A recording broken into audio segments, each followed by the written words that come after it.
everybody. I'm Larry Ridley, and this is Madden 17 on EA Sports.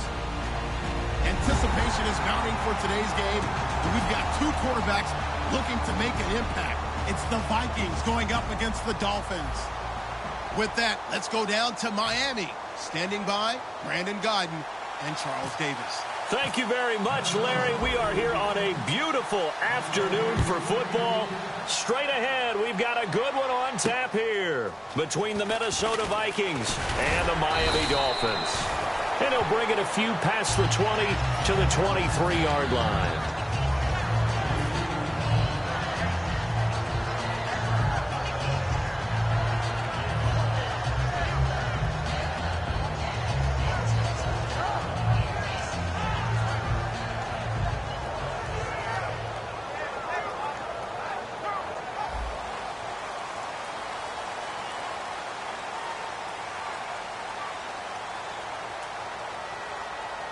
They come out with one back and three tight ends.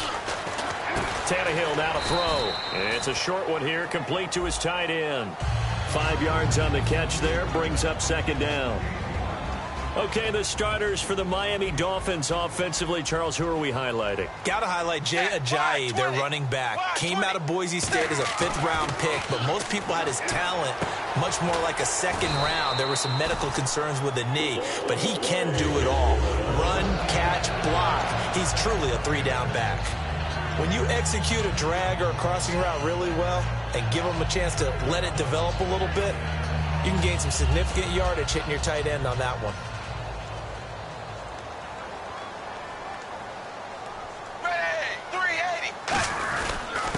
And they'll try the ground game here with the running back. Officially no gain on the play, and it's second down. Quickly now a look at the defensive starters for Minnesota. Xavier Rhodes is a cornerback who does not mind being physical. Whether he's covering passes or coming up in the run game, he's going to be there to make an impact. So 2nd and 10 here.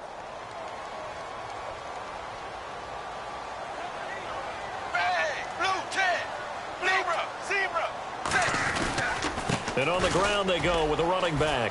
And some room to maneuver. Oh, he faked it with a juke. Now he's got some room. And he's going to get this all the way down inside the 35. That outside handoff to the left, that play has to warm the heart of an offensive line coach because they controlled the left side where they were supposed to. They didn't allow anything to leak from the backside on the right side of the offensive line either. Well played. Yeah, and it created a big run.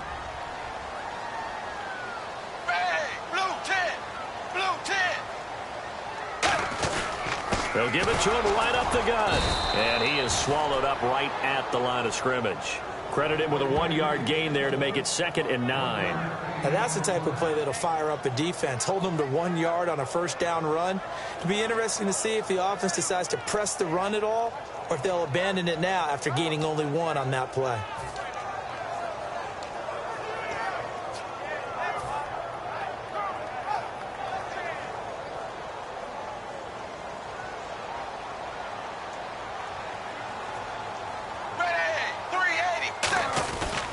They'll give it to him right up the gut.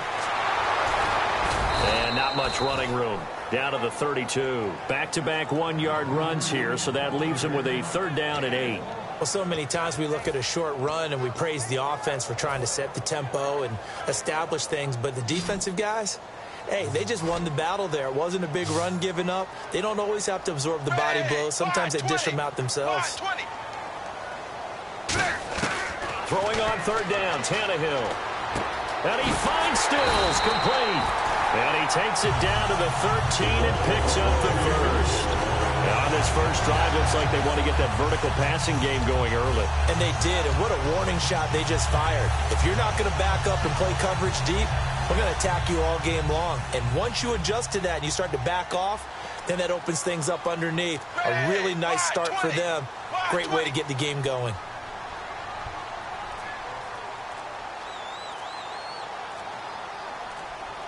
They'll need to get the play off quickly. They'll give it to him right up the gut. And now they're going to get him down right at the line of scrimmage. No gain on the play. It'll be 2nd down.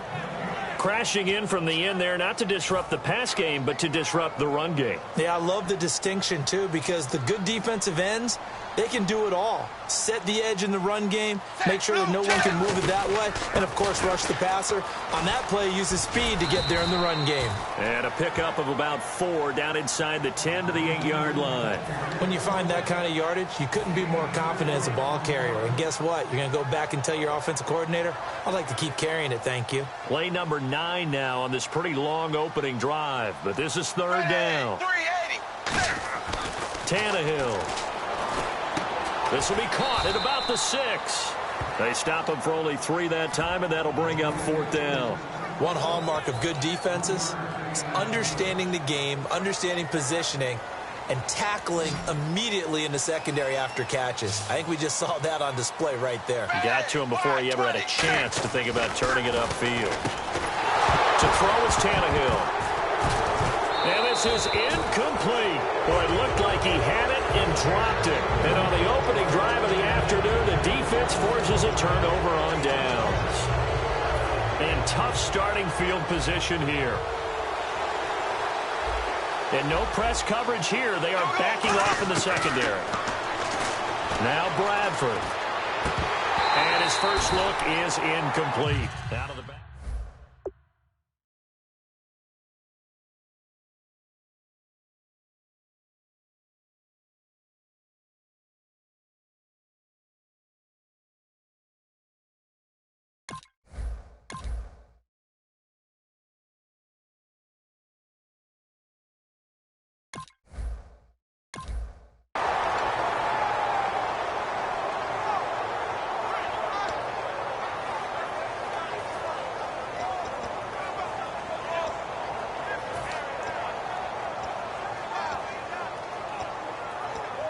Two seconds to go, first quarter.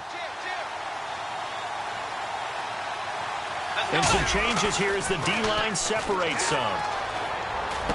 Finding his safety valve here. That's complete. And able to break one tackle, but then quickly brought down. But a nice little gain. Back now with Charles Davis. I'm Brandon Gaudin. Second quarter begins with the Vikings holding the football. They're up against a 3rd and 2 to start things out. Still in search of the first down after that last completion. And on the outside, they're playing press coverage. Bridgewater on 3rd and 2. This is Johnson. He's got it. And he gets this one up just shy of the 35 to the 34. So after that big gain, let's see what else the offense has up its sleeves. Bridgewater now looking to throw on first. He's got it complete to Diggs, right side. A gain of 6 there on first. I'm just looking side by side at Diggs' number, rookie year versus sophomore year a season ago. 52 catches as a rook, 84 last year. But something you pointed out to me, yards per catch is off a bit, isn't it? It is, and, you know, his first year, he was known a little bit more as a big play threat. This past season, adjusting to a new quarterback in Sam Bradford, that number went down by about 3 yards per catch, but he can be an explosive type of a receiver. Look at the last 2 games of the regular season, well over 100 yards in both.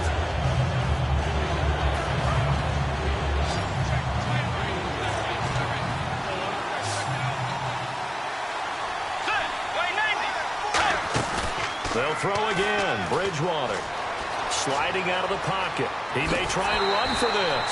He'll get a couple yards on that one, and that's going to bring up a 4th down. Yeah, not much there that time, and I think we were both wondering once he got out of the box whether he just throw the ball away, and he winds up only picking up a yard or 2. And how about this one now? In their own territory, a gutsy call. They're going to go for this on 4th and a yard. They're indeed going for it. Bridgewater. Flush to his right. He can run for it, and he will. And he gets it down to the 48, enough for the first. Give him 9 on the play, and they're able to pick up the conversion here on 4th down. Now a play fake here on first down. He's going to launch this thing. That's caught inside the 20. And he gets this one all the way down inside the 20-yard line. Now that play will end up on the highlights, and you'll see it all over the place. But what you won't see, the offensive line that bought the extra time, that allowed for the big completion downfield, those guys made that play. 5-yard line. And there they went crossing route against the zone defense. What do you think of that? Takes real coordination between the passer and the receiver because you've got to read those zones and where the open spots are and be on the same page with the guy throwing the football. Because sometimes you're throwing it in front of the zone. Sometimes you're throwing it between the zones. Sometimes the receiver's going to just kind of find a spot and what we call sit down and present himself to the quarterback and throw it there. It's a tough read, but when they're in sync, it's really effective. And with that, it's 2-minute warning time here, the NFL on EA Sports. And a really long drive here, and it goes on and on.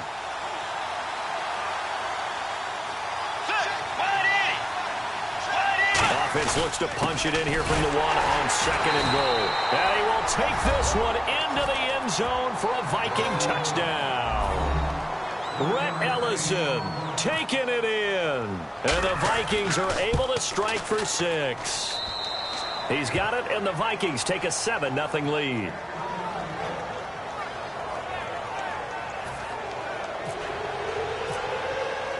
Format to send it away now following the touchdown.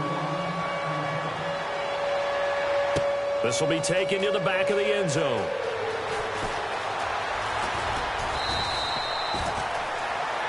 Out comes the Miami offensive unit now. They get set to take over. And last time, they had it 4th and goal, rolled the dice, didn't get it. Now they've got to put that behind them, try to put together another drive.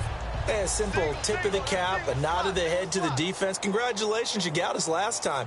But you didn't hold us the whole time. We got down to position. We were able to be in position to score. Let's go ahead and attack again. Continue to have that kind of confidence, not worry about the one play that didn't allow them to get into the end zone. And this time they'll be trying to get it into the end zone. We'll see what they do. Here's Tannehill now on 2nd down. To the right side, and he's got Landry complete. And they're going to get this one all the way out across the 45. A big play there for the Dolphins. 36 yards. There will always be a place for methodically marching the ball downfield. But when you can pick it up in big chunks and strike like that, have explosive plays, that's often the difference in winning and losing. Those types of plays that can knock a defense off balance, that'll drive a team towards a victory. CD, wanted to get your thoughts just on the landscape of the offseason for each of these teams. Super Bowl in the rearview mirror, but so much going on. People look at the draft a lot, but there's a lot more that goes into the offseason for these front offices, is there not? It certainly is, and then even before we get to the draft, you start with the combine, that's held in Indianapolis every year, and you have about 350 of the top prospects coming together to get their physicals and interviews and on-field performance, and all that'll get evaluated along with their game tape. And then you've got the free agents, all right? That starts, I believe, in early March, where now the free agents can start moving around to different teams. So your team's starting to take a little bit of shape there, free agency, because then the draft's coming up. You're trying to put your team together with new draft picks, have everyone start to move in one direction. And then you have the OTAs and minicamps. We get to see them on the field for the first time. And we start to get a better idea of how these teams are going to look when the fall begins. 17 yards on the pickup. And on 4th and long, somehow they're able to keep the drive going. Brandon, I have one word for you after that completion for a first down. Lucky? Analytics. Well, the analytics say punt the football there. So we're changing to analytics as we go, right? What a big-time play for them, and really took a big-time chance. Yeah, big-time first half chance. 2 yards on the carry there, and it'll be 2nd down. That's a good play by the guys on the defensive side of the ball. Held them to a gain of 2, and that changes the playbook a little bit now for the guy calling plays. 2nd and 8. Now he's got to probably think about going to the air instead of maybe staying with the ground game. Looking for a seam, but finding none. He'll get back to the line of scrimmage, and that's it. Just a gain of a yard there, and now it'll be 3rd down. Well, I think we know by now that every run is not going to be broken and get all the way to the end zone. But these short ones still have their value. You can still set up your play action and throw the football. You control the clock because you have the ball and they don't. And often the physicality sets the tempo for the game. Damian Williams, the man he was looking for. And it's 4th down. 3rd down is a down. Both sides know they absolutely have to win. And the name of the game for the defense is pressure on the quarterback. But pressure on the quarterback with contact, that's how you end up winning it. They'll break the huddle here and go for it. This is 4th down. Here we go on fourth. Tannehill. Looking for Landry, and it's intercepted. Xavier Rhodes with a pick. And that's a great example of ball skills right there, partner. You and I do a lot of games, and I can't tell you how many guys look to run with the football before they've intercepted it. So that's a nice job of focusing on the task at hand and coming away with the interception. You know, for this Vikings team, as they come back out here on offense, I don't know that any group had more of a roller coaster ride than them in the 2016 season. The quarterback change at the beginning, the hot start, and then the cold middle. It was just a tough year for them, wasn't it? It really was, and when you look at how their season went, you mentioned the roller coaster. A lot of it can come back to the injuries, especially along the offensive line. I think by around October, maybe even early November, I'm surprised you and I didn't get a call to go audition to be a left tackle there because they were just down so many guys. So that made it difficult to run the ball and to protect Sam Bradford, their quarterback, and it reflected in their final record.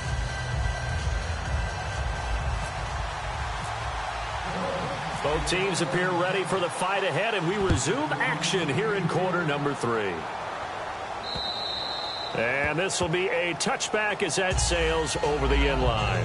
Out come the Vikings. They'll have it first on offense as we begin the third. They have the lead. Now they'll be looking for some separation here as we begin the third quarter. I like the way you term that because now I think they go a little bit deeper into their playbook. They like what they did in the first half. That worked okay. But in order to get the separation that you just talked about, change things up a little bit. Change your tendencies, try and hit them a little bit more with some things they didn't see in the first half. See if they do just that. Brandon, so many times we see the crossing route start as a quick hitter, but in this play, he had time in the pocket and waited for him to clear going across. Firing quickly here, and that's complete. And he's finally taken down, but not before getting across midfield and across the 45-yard line. When you see zone defense and you know you've got a drag route on as your primary call, you've got to be really careful as a passer about how far you let your guy go because he might wander into some tough coverage. And a quick throw here, that's complete. 7 yards, the pickup on the pitch and catch.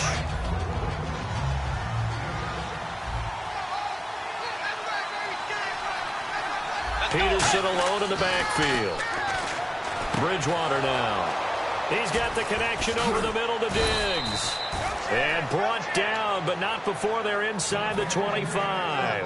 Good throw, good catch, but I really like the route. The drag and being able to run away from defenders. Hard to stick with them for that long. Yeah, better against man than zone, or? Better against man, because now you're running away from someone and you're not running into a defensive player in another zone. And they've got it inside the 10 at the 8. A nice pickup of 14, and it moves the stick, sets up a 1st and goal.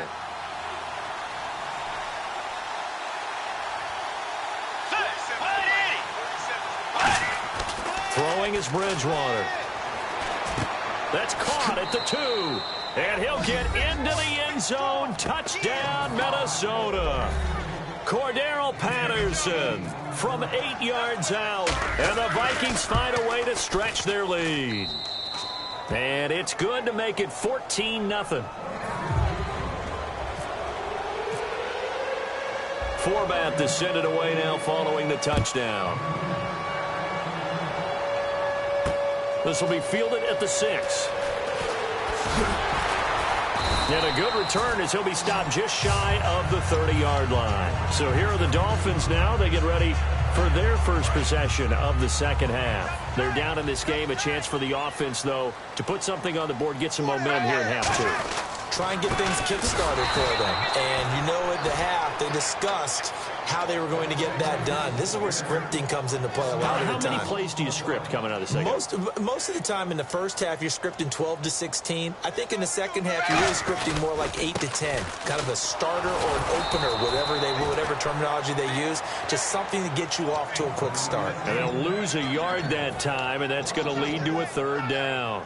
When you're putting together a formula for winning defense, it's exactly what we're seeing in this game. Controlling the line of scrimmage, attacking, and changing everything so that now they're playing in the offense's backfield. They're playing an excellent game.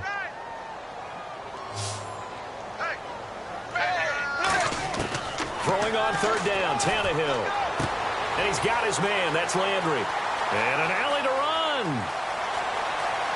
And he is down deep into Minnesota territory. A big play there on the catch and run. 63 yards. So after that big play, let's see if they can catch their defense maybe on their heels. On first down, Tannehill. That is caught at the 7-yard line. And he'll take this into the end zone for a Dolphins touchdown. Marquise Gray from 10 yards out. And the Dolphins have got it back to a one-score game. Now Andrew Frank's on for the point after. And that one makes it 14-7.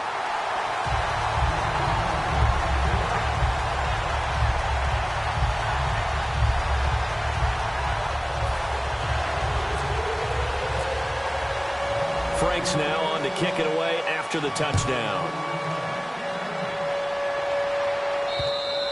And they will not get a chance to return this one as it's through the end zone for a touchback. The Vikings offense now, they get ready to head back on the field. And they were able to punch it in the end zone last time. They'll be looking to do that again here for the defense. Obviously, they'll be looking to stop them from punching it back in the end zone. It always is punch-counter-punch, isn't it? And which team has the advantage? Well, let's just go back. Last time on offense, they rolled downfield, got into a good rhythm. You can see a little more bounce in and out of the huddle. You can see the sideline really get into the game. So defensively, you're thinking to yourself, how do we take that away from them? How do we get the advantage back? Let's see what they come up with. I think pressure is always the first way to go. You love pressure. I love it. We'll see if they dial it up this drive. Oh, he's got a little daylight. And he'll slide down to avoid the tackle. And the play goes for 19 yards. Gives him a new set of downs. Partner, he was going through his progressions. Not there, not there. After about the third one, he decided he better pull it down and run for it. And he slides down and avoids the hit for good measure. Bridgewater now looking to throw on first. Eluding the pressure right. And complete. Right side, the tight end Rudolph.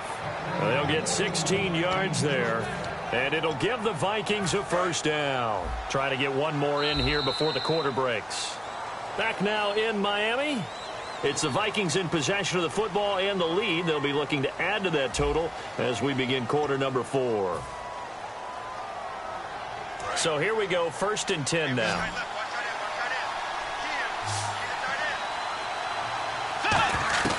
First down, Bridgewater. Got a man over the middle, and it's complete.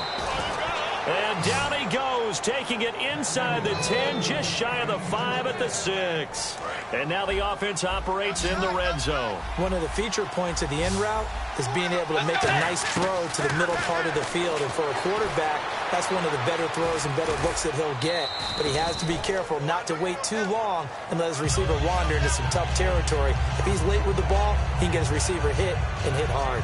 Well, he's proven real effective running the football. No one open, don't force it. Just get what you can, and that's what he's done very well in this game. Let's go.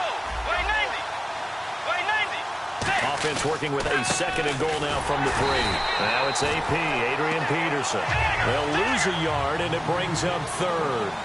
The 4th quarter here, they've got the lead. They want to keep it on the ground. That's what they're doing. Smart football. Keep the clock grinding. Keep it going. But you got to figure now. And he's going to score. It's a Viking touchdown.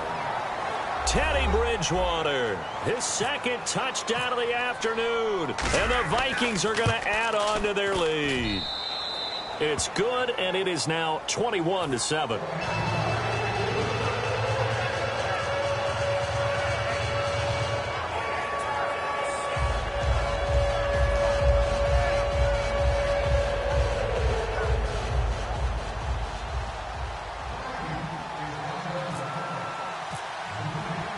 Forbat to send it away now following the touchdown. This will be taken to the back of the end zone.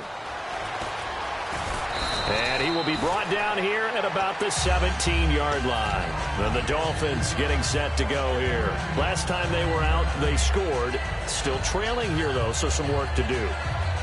But it's okay in terms of mindset. Because they scored the last time, they're not quite as worried about being down on the scoreboard because now their confidence is a little bit higher. They feel like they've got something going, and they feel like they can attack again and put more points on the board. Are you scoreboard watching if you're the offense, or are you just focused on this drive? We wouldn't be telling the truth if we said that they didn't scoreboard watch. Everyone does it to some extent, but you've got to set it aside right now and just focus on this series. That'll take care of the scoreboard if they punch it into the end zone. Second down and a little ways to go here. 2nd and 13. Out of the gun, Tannehill. He's got a man wide open. It's Landry. 14 yards that time for number 14. Well, that's what you're looking for when you want to throw the ball downfield. You want one of those guys who can play out on the perimeter, can play out wide, who can not only get open, but when they're covered, can uncover themselves downfield and create catches. Cut in left. Cut in left. Hey.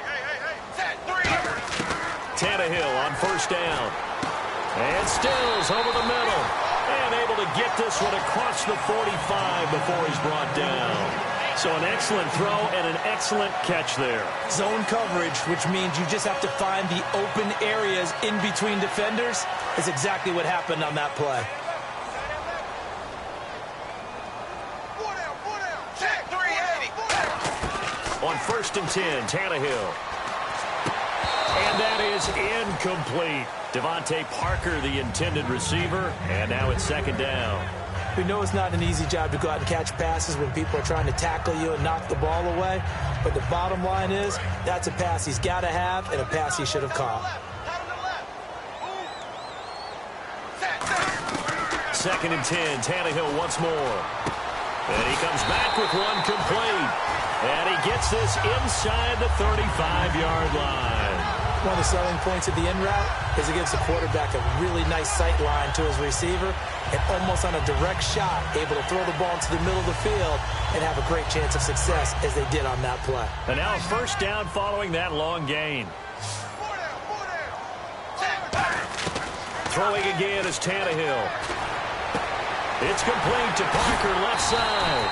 And taking it to the 15-yard line before he's brought down.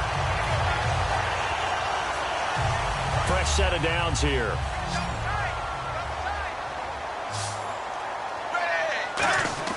From the red zone now, Tannehill.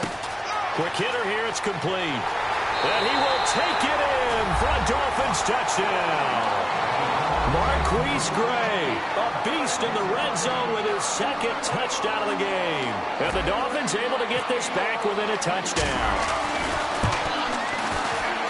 It's up and good. This becomes a 21-14 ball game now.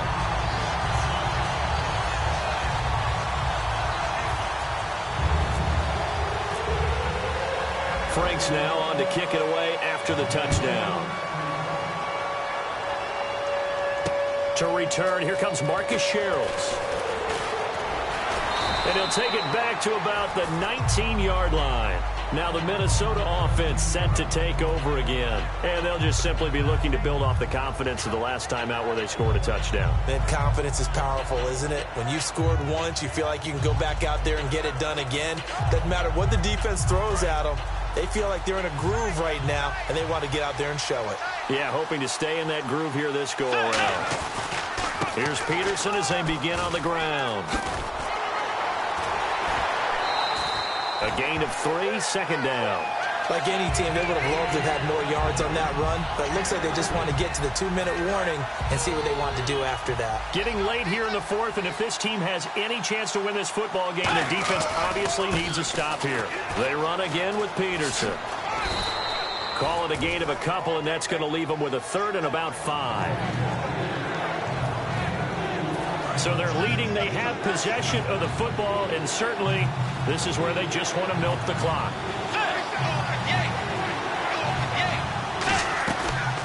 Now the Georgia Southern man. This is Jerick McKinnon. Now the Dolphins are going to halt the action here. It's a timeout. It's just their first. They'll be down to 2 remaining as we step aside here in the 4th quarter.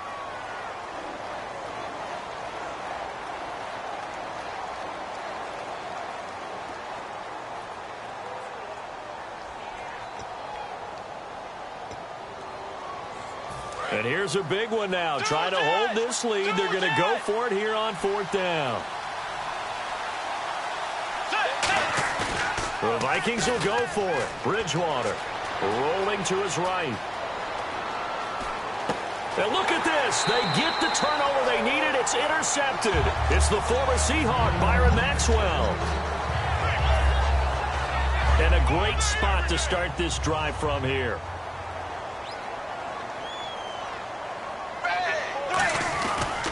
Now a handoff here to his running back. And he's going to be met at the line of scrimmage and taken down. Just a yard on the pickup there, and it'll bring up a 2nd and 9. Partner, you know I love to point out when teams break tendency and do something a little bit different from the norm. But when you run the ball in the first play of the drive, that's not a tendency breaker at all. That's just trying to establish yourself as you move forward. Oh, he's got a man wide open, complete. And he gets this one all the way down inside the 15, just shy of the 10. I know exactly what's going to be said about that play from the defensive perspective. What's that? That's why I tell all you guys we need more than one tackler to the ball. He broke the first tackle. Luckily enough, there were more people there to get him down. And the defense with their backs against the wall a little bit here as the offense is in the red zone. They'll give it to him right up the gut. Oh, no, he lost the football. Wow, that ball gets knocked free, but a teammate comes along and scoops it up. It's almost like baseball. Guys at bat, people are on base in scoring position. One guy doesn't get him home. The next guy comes through and picks him up. And avoids the turnover. Oh, no, he lost the football. And unfortunately, he's able to recover himself, but the clock's still rolling here. All I can say about this play is that someone's living right. I mean, he's trying to gain yardage, trying to get upfield. Ball comes free.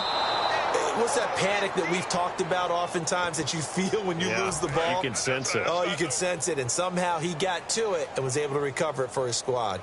They come out with 1 back and 3 tight ends. He's back to throw. That is caught at the 7-yard line. They stop him for only 3 that time, and that'll bring up 4th down. So much about this game is just understanding situations and then having to execute, isn't it? Guard the first down sticks. Don't let them get there. And they rallied and made the tackle. Desperation time for Tannehill on 4th down. That's caught at the 3. They had to go for it with such little time remaining, and that's going to be just about all she wrote for this one. And now out comes Minnesota. 2 timeouts remaining defensively, but that shouldn't make much difference right here. It really shouldn't, but a lot of coaches look at it similar to baseball with the intentional walk. Always bringing in other sports. Always. And look at this. They get the turnover they needed. It's intercepted. A great read, and it's picked off. The Dolphins offense now heads back on the field. Critical condition here, obviously. Got to hope to get something quick right and then maybe take that shot deep. And once they do take the big shot, you got to worry on defense. Of course, no one getting behind the defense and make it an easy throw. But nowadays, it's not just the ball being tipped in the air and people in the end zone in a cluster. It's that.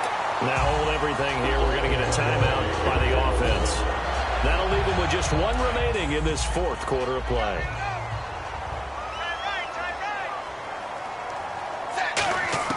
Back to throw. And this is caught at the 8. And he gets it all the way down inside the 10 to the 5-yard line. And that last reception puts him over 150 yards now on the game, Charles. And now it's not just execution. It's not just performance. It's a mental aspect that's going on. Because right now, he has kept the defense so much on their heels. And it's caught. It's a touchdown with zeros on the clock. And an extra point will send us to OT. And that touchdown means a decision has to be made. Do they kick the PAT and tie it up, or do they go for 2 and try and win it right now? And now the decision is to go for 2. A gutsy call, and this, in effect, is your ball game right here. He'll look to throw. And oh, it's incomplete. So they gambled and went for 2. They went for the win, and it cost them the game.